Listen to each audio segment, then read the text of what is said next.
वज़ीर आला सुहेल आफरीदी ने अदालती अहकामात के बावजूद बानी पीटीआई से मुलाकात न कराने पर तहफ़्फ़ुज़ात का इजहार करते हुए वज़ीर आला पंजाब को ख़त लिख दिया। वज़ीर आला सुहेल आफरीदी ने ख़त में कहा कि बानी पीटीआई की बहनों को अदालती इजाज़त के बावजूद रोका गया और बदसलूकी की गई। बानी पीटीआई से मुलाकात के लिए अदालती अहकामात पर फौरी अमल दरामद किया जाए। वज़ीर आला सुहेल आफरीदी ने ख़त में कहा कि बानी पीटीआई के हकूक़ की खिलाफ वर्जी किसी सूरत काबिल कबूल नहीं।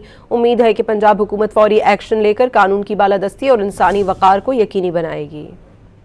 वज़ीर आला सुहेल आफरीदी ने अदालती अहकामात के बावजूद बानी पीटीआई से मुलाकात न कराने पर तहफ़्फ़ुज़ात का इजहार करते हुए वज़ीर आला पंजाब को ख़त लिख दिया। वज़ीर आला सुहेल आफरीदी ने ख़त में कहा कि बानी पीटीआई की बहनों को अदालती इजाज़त के बावजूद रोका गया और बदसलूकी की गई। बानी पीटीआई से मुलाकात के लिए अदालती अहकामात पर फौरी अमल दरामद किया जाए। वज़ीर आला सुहेल आफरीदी ने ख़त में कहा कि बानी पीटीआई के हकूक़ की खिलाफ वर्जी किसी सूरत काबिल कबूल नहीं। उम्मीद है कि पंजाब हुकूमत फौरी एक्शन लेकर कानून की बालादस्ती और इंसानी वक़ार को यकीनी बनाएगी।